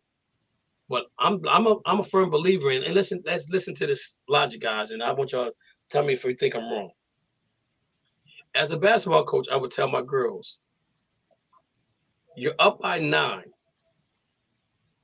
Even if you're up by 10 or 11, it's still double digits. Mentally, in your mind, you're like, daggone it, we're down by double digits. 10 or 11, no, it doesn't matter. It's 2 double digits. In the mindset of a high school kid, that's a hard to come from, right? But now you got the 3-point shot. Okay. So I said to them, if you shoot the 2, we're up by 11. If you shoot the 2 and you're missing, you foul, and you're up by 10. But if you miss the 3 and they come shoot a 3, now you're down by 6. It's a whole different game. It's a whole different ball game. In the pros, it's the same way with the 3. I'm just saying, shoot the 2 sometimes. You know, Boston, please shoot the 2. You know what I'm saying? But that game against Milwaukee made me believe that they're ready. And they play Toronto, and they play Toronto. They got Toronto and somebody. They play Toronto twice, and they play somebody else twice. I can't remember who it is. But I think they have I think they got probably the 3rd hardest schedule right now going in the back end. And I'm going to say this. They go to Philadelphia and win tomorrow. It's a done deal with Philly. Philly don't want to see them in the playoffs because mentally they're done. They're going to be mentally drained. So Boston has Philly, Toronto twice, and they have Atlanta. And these are winnable games. These should be winnable games for the Celtics. I wouldn't be surprised if Philly sets Embiid because they're in the 3rd seed. They can't catch Boston at all. Let me see what we got here. Because Philly, this is what Philly has left, right? Philly has Boston, Miami, Atlanta, and Brooklyn. And Atlanta's in the playoffs now, so that might be a rest game. Miami's trying to probably get a better seed, and Brooklyn's trying to get in, I think. I think Brooklyn's trying to get into the playing game. So those games matter for Philly. And Philly may say, you know what? I surrender. I'll take the 3rd seed, and I think they might play Brooklyn in the 3rd seed. But Mo, I'm gonna tell you what really impressed me though is how Jaylen Brown is playing basketball right now. He's playing basketball like a man possessed. And even though there's rumors that he's trying to leave Boston, I don't think that's the case. I think that he's just speaking his mind. He's telling people how he feels. You know what I'm saying? But he's saying he wants to be somewhere where he's wanted to be. He wants to be there. He want to be somewhere that he's wanted. And I know Atlanta wants him. I know the Lakers want him, but Boston needs him. And you take care of your needs and your wants. And so I think that what him and Jason Tatum have developed is a partnership, a friendship. And I think that we may see these guys. If they could win the title this year, I can see them probably winning a few titles because you're going to get guys who are going to come there that want to play with them because they really don't play selfishly at all. You know what I'm saying? And that's what I love about this team right here. I think we lost somebody. Who we lose? It might have been Steve Davidson, but Steve, when you come on my show, you gotta mute your phone, man. I'm still here. Okay, that must have been Rasul with that noise, right? Rasul, when you come on the show, you know you gotta be quiet, man. With that background stuff, man. We trying to get to the next level. We can't be doing all that craziness stuff. So Mo, real quick, give me your take on your feel for the Boston Celtics, and then we're gonna ask Mr. Davidson, and we're gonna ask Lou. Even though Lou's a Knicks fan, going forward, I don't know if Mr. Davidson is a Wizards fan or not, but you know, he is. Yeah. Wizards. Yeah, we would give you a hug through the phone, but through the net, but it just don't work that way. I'm sorry. So Mo, what's your take on the Celtics, man? Unfortunately, we are the worst team that's ever been created. And the reason I say that is because at our best, we can't be beat. At our worst, the Houston Rockets beat us. So, it's one of those things where the team is gelling, but we lost Robert Williams. Marcus Smart was playing off and on because he had the injured ankle, and then his shin, he messed up. Then you also had Al Horford doesn't play back-to-backs. Then Jason Tatum takes some games off. That Milwaukee game put all my fears aside about all of that because what realistically was happening was Joe was finally letting them know, I'm giving you your freedom now. But when we come down to crunch time, when we go into Milwaukee, we're going to show everybody who we are. And they played like that. Jaylen Brown talked trash about, like you said, he talked trash. He said, I want to be where I'm wanted. He's been in trade talks all the time. He had to get on the phone with Jason Tatum and Brad Stevens because Jason Tatum was working out with Durant, right? When they're talking about trading Jaylen Brown for Durant. I get that. The owner has always said he told Jaylen he's not going anywhere. They didn't pay him a max salary like they did with Tatum, though. So now it's time to shut up or put up. And that's what the Celtics got to do this offseason. They got to give him, hopefully he makes the supermax so they can give him the supermax. Then that puts that all to bed. But the thing about it is they still got to put guys around him. They have brought in Brogdon. They brought in Derek White last year. They are trying to figure out their third center. They have put pieces together. But the problem is they have a new coach who doesn't know how to take a timeout. So if there's going to be a downfall for the Celtics, it's going to be Joe. It's going to be Coach Joe. And I tell you like this, people going to say, you shouldn't have said Ami for the whole season. You still got him there. You let him go, but at the same time, he can coach for anybody. They could have brought him back for the playoffs. That's what if we don't win the finals this year, that's what the storyline is going to be. It's going to be Coach Joe. It ain't going to be Tatum. It ain't going to be Brown. It ain't going to be Brogdon. It ain't going to be Smart. It ain't going to be Rob Williams. It's going to be Coach Joe. And he got his contract now. So, but if you notice, once he got his contract, that's also when they let down because they're like, okay, we got him some security. Now we can relax. Nah, man, you got to show us that you're the coach now. You got to get us over that mountaintop. This ain't Plymouth Rock. This is Boston. We come to win championships, especially with the Lakers, who looking like they're getting themselves together right now. Tell me that wouldn't be an awesome final of the Celtics versus the Lakers for number 17. No, I don't want the Lakers because I want the Lakers in the finals at all because with LeBron, he's gonna try to dictate how everything goes. Somebody gonna smack him in the head. He gonna ball sack some fool. I ain't say balls. I ain't mean to say that. But he gonna do something to get somebody suspended. Nah, we don't. Nah, he can stay right where he's at. Bottom line, Mr. Davidson, you're a Wizards fan. Tell me, and Rasu, I wish Rasu was still on the line because me and Rasu had talked about Bradley Beal for the longest time about why would you give him that type of money if you're not looking to win right now. So going forward with the Washington Wizards, where do you think they can go? How you think they can get to being a competitive team again? And is there certain players on the team you want to see stay or go? Give me your take on the Washington Wizards. Okay, plain and simple, you need a big man. That's all. They've been needing a big man for years, So Bradley Beal, he can score. If Wall would have stayed here with the Wizards, they would have won championships. Get a big man and bam. But Wall went with the trader and it want to get out of there. Now Phil gonna be going. So with his money, you can probably get a big man. I like the players they have now, but a big man is what you need. Like with this college, with the balls, with the big balls and stuff. At least the Wizards wish they could get like top 4 and stuff, the big man, so they can do something. Because remember, they got some good point guards. So let me ask you a question. That's what I'm saying. Let me ask you a question. You don't believe in Porzingis because they're talking about giving him a contract extension. You don't think he's a big man for y'all? It can happen. No, I like him. Don't get me wrong, but you need another big man. You need a different big man.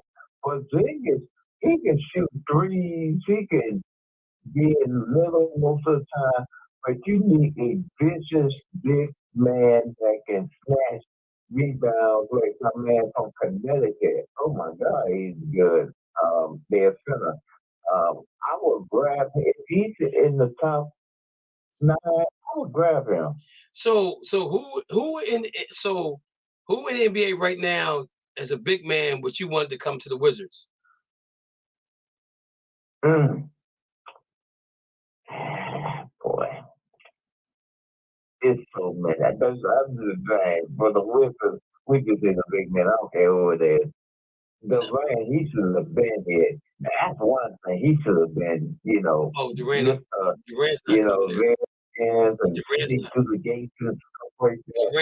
coming back. Durant would never play.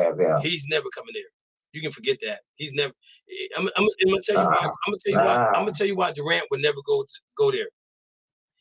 Durant don't like that pressure. He don't want that hype because going back home and he doesn't fulfill the needs of winning games, he gonna feel that pressure.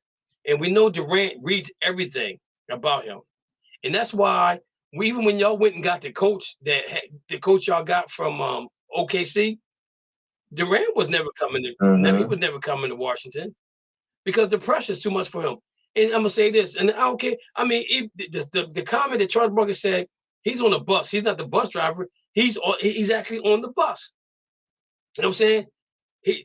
The biggest thing for me was he should stay in OKC.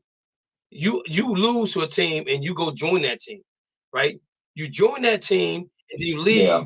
You leave that team because you and Draymond get mad at each other. And he called you the B word and you leave. But the thing about it is, now Durant talking about legacy doesn't matter. But if Durant stayed at Golden State while Curry was hurt, while Clay was hurt, and still getting the playoffs, that gives his legacy something else. You know what I'm saying? He runs from that. Then he goes to Brooklyn. Okay, he goes to Brooklyn and he only plays 10 games, 16 games all season, this last season. And the thing about it is, he went to Brooklyn with a with the injury, set out a whole year. He set out a whole year. Yeah, get that money too. You know, no, he got paid. He definitely got paid. But for him to leave there like that to me, I got a problem with that. But now he doesn't care about he said he doesn't care about his legacy. The reason why I don't care about his legacy now, because he already know he's a Hall of Famer. He know he's probably gonna go down as one of the greatest players to ever play the game of basketball, right? But my thing is that right now, you are on the bus. You're not the bus driver. Okay?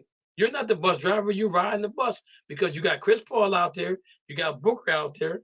You know what I'm saying? So they should be better than what they were before he got there. But that's why. But the thing about it is, Durant's never going to Washington. You'll see him in the stands, but you won't see him with no uniform on. You know what I'm saying? But the thing about it is, with Washington, though, I'm saying to you is that you said you needed a big man, and you said there's a lot of big men out there. I mean, there are, but to me personally, Porzingis is playing good basketball for y'all. Y'all need to surround Porzingis around other players, okay? And if you do that, Washington will be good. Washington is maybe 2 players away from being really great. I mean, not really great, but really being really competitive. Being really competitive. Now, if you go, they get the point guard. Yeah, the point guard for set. You know, but like if they listen to four, what you gonna be went to LA, and that was a big mistake. That was the biggest dummy trade that the Warriors ever did. You know. Yeah. Damn. So, yeah, because I mean, he was balling with them too, man. I didn't understand that, but you know, when you get a chance to go play with LeBron and Porzingis, who you gonna pick? You gonna pick LeBron over Porzingis? Lou. Oh yeah. Lou, the New York Knicks. What they gonna do, brother? What is they gonna do? What is they gonna do right now? What you think they're gonna do? How they gonna handle this thing? Well, I think get past the first round. And after that, I'm worried about. I mean, yes, we have a great season. It's around that well, but you know, we made the one that 9-goal streak on that, and we're making progress. But the Heat is a very tough competition this year. They're going to have their hands full. We do think that we get maybe as far as the 6th seed, and they can have the first round, but they have to work out after that. And the year the other season it had, I'm restricted to some seeds. So they're really stepped up. So the next thing we need to watch out though, because as it started though, they started before after the trades after Durant and Trollmaker Irving, and they were on the slope, and so I really watch it. Okay, so that's like being a sweep. So right now, the Knicks, they're good last year. Okay, so right now, if the playoffs were to start, you got Brooklyn against who's that? It's 8 teams to make the playoffs, right? 8. Well, it's 18. So you right also now, got the play-in. I don't even care about the play-in right now. The play-ins will be Chicago and Toronto. Okay, so right now, let's see. Milwaukee. Remember the play-in is 7-8, 9-10. 7th isn't guaranteed to get in. Oh, okay. So let's just say for Pete's sakes, Milwaukee plays Atlanta, right? Boston will play the Heat. Sixers will play Brooklyn, and the Cavaliers and Knicks will play each other. That will be a hell of a series. Oh my Lord.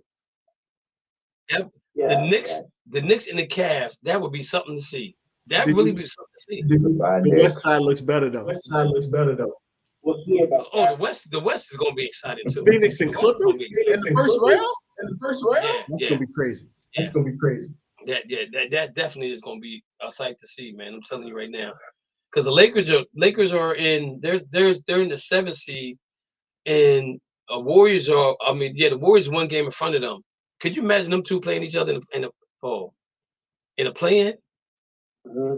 Oh my Lord!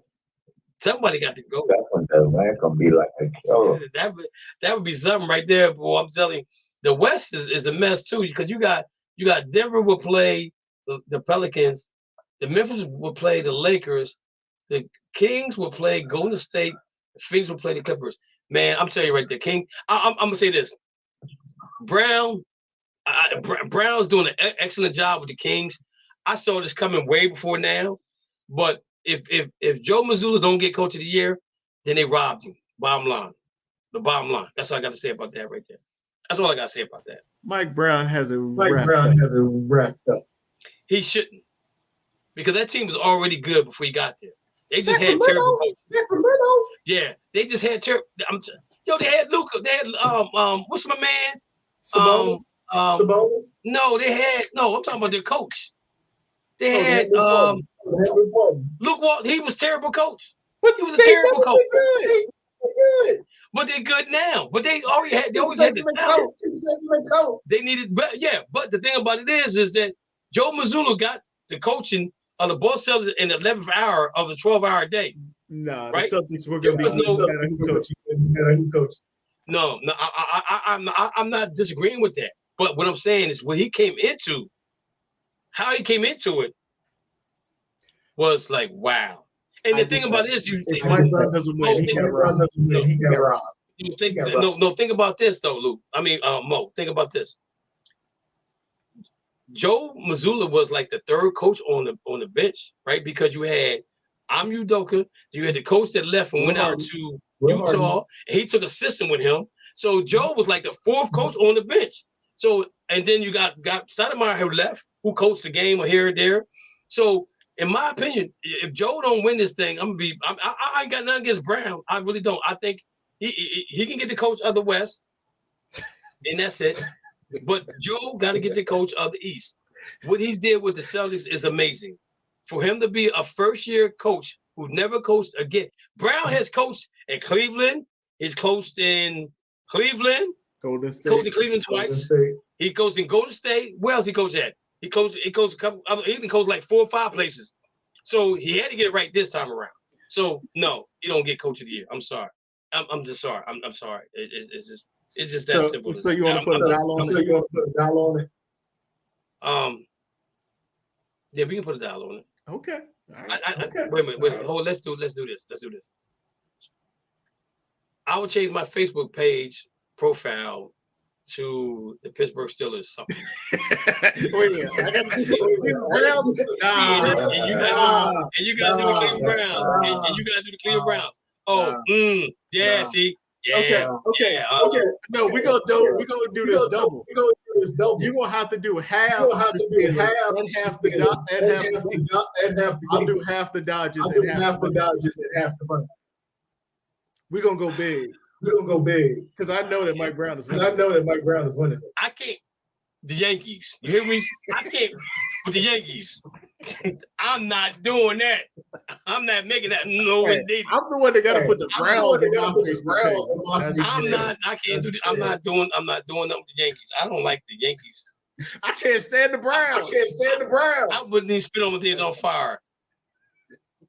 I would just blow. I blow the fire to get it hotter.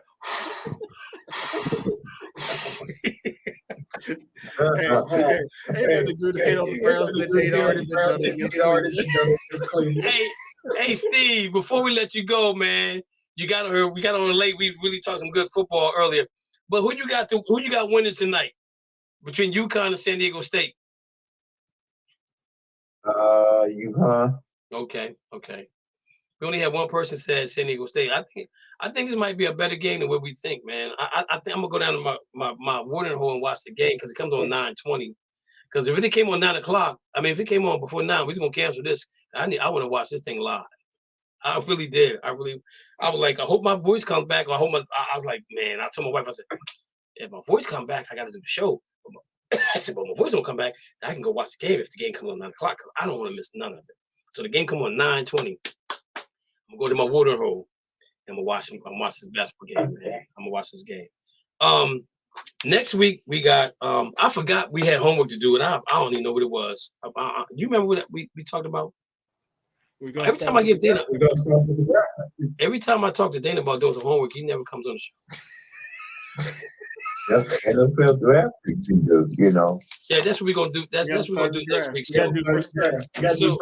So Lou and Steve, Would you guys want to join us next week? We're gonna talk about we're gonna do a mock draft. You can keep your draft to yourself. And then throw in a wild card. There was something else. Perfect draft pick for your team. Also, we're gonna do the most receptions, the most receptions, and the most what's the name we did last year on who we think gonna who could break the record for the catching, receiving, all that good stuff. So basically, I'm gonna put it out there on Facebook, guys. Take a look at it and come up with your answers, and then we're gonna talk about that as well next week. So college basketball will be over with. We'll be deep into the NBA. Yeah. Figured out the playoffs position. Baseball. Hey Steve, so are you Washington everything? I'm watching everything. I'm gonna go down with the ship. It's gonna go down just like the Nationals. Same thing. Capitals. Same thing. Yeah. You're gonna be going down with ship for a while now. It's like the Bullets. Blue. Yeah, I go way back. Blue. You know what? I love the Washington Bullets. They had Elvin Hayes, Phil Chenier, Wes Unseld. Yo, there was some bad boys, man. They were some bad boys. I'm telling people, if you never watched, I'm telling you, talking about gritty. Oh my God, that was a gritty team. When they won that title, was it 70? Was it 70? 70? No, Super Sonic. Yeah, they beat the Super Sonic. Was that what year was that? 72? 70? 78. 78? 78. I was 14. Oh yeah, that's 78, and that's when Boston came back and started taking over again. That's when they had Gus Brown, downtown Freddie Brown. Hey, they had Bobby Dandridge. Bobby Dandridge, yep. They had them boys is bad. All right, guys. Lou, real quick, give us. You got your co-host on the show with us tonight, so give us a good shout out about what you want to talk about this weekend coming up. Matter of fact, are you gonna be on the show because it's gonna be a holiday? Are you gonna be? It's a holiday weekend. I want to try people to friends, the kids go to their destination. Okay, they can at home. I'd like to talk. Let's be back on the 15th. Hold on. All the men's basketball masters. Before WrestleMania, which was a Tuesday, I heard. Okay. And the start of they beat USFL, which is the same night. Okay. Check it out on the 15th of this month, 4:06 p.m. Eastern Time. Okay. Also, guys, we're gonna talk about the NFL talking about having football on Tuesday, Wednesdays, and Thursdays. I think Tuesdays, Wednesdays, and Saturdays. They're talking about having football, but that's probably Saturday's gonna probably be after college football because I don't think they don't want to compete with college football because they're gonna lose. I don't give a damn what nobody say. Ain't nothing better than college football. NFL don't even try. Don't even try. Don't even try, guys. Yes, sir. So we're gonna talk about that as well. All right, Lou. Steve, thanks for calling in. You guys have a good evening. No problem. Be longer next week. All right.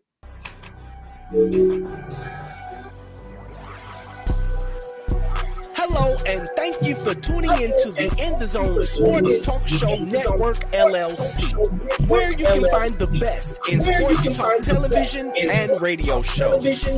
Mondays, check out the Just the Sports Talk Show from 7 p.m. to 9 p.m. Eastern Standard Time with your hosts, Kevin L. Dixon and Dana Clark. Then Tuesday, we have the Stars Talking Cowboys Sports Show from 7 p.m. to 9 p.m. Eastern with your hosts, Sean Fox, K. Boogie, and Cowboys Nikki.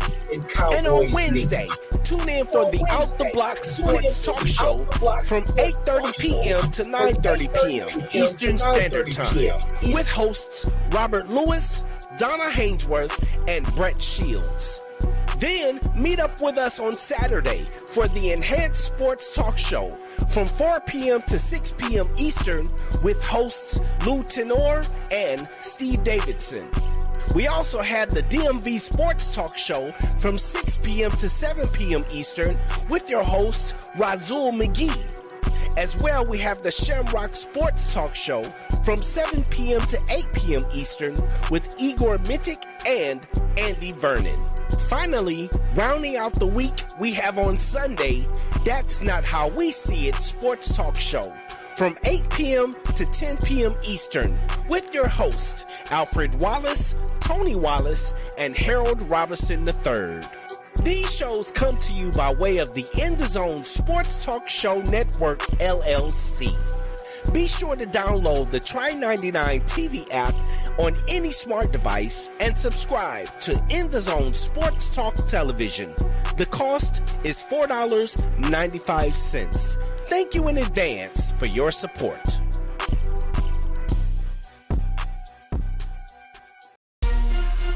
Thank you for listening to the Just Us Sports Talk Show. You have been entertained in the sports world by K. Dix from Harrisburg, Pennsylvania, the small city with a large heart, Dana the Hater Clark from St. Petersburg, Florida, and Murray E. Baskerville from Gotta Be More Careful, Baltimore, Maryland. Remember, we throw stones and we do live in glass houses. Big time players make big time plays and big time games. Stay ready to be ready. You have been listening to an In the Zone Sports Talk radio production.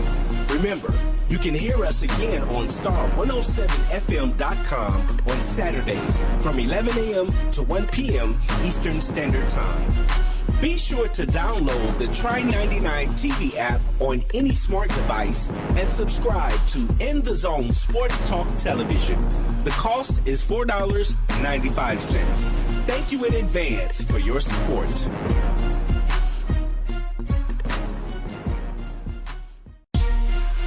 Thank you for listening to the Just Us Sports Talk Show.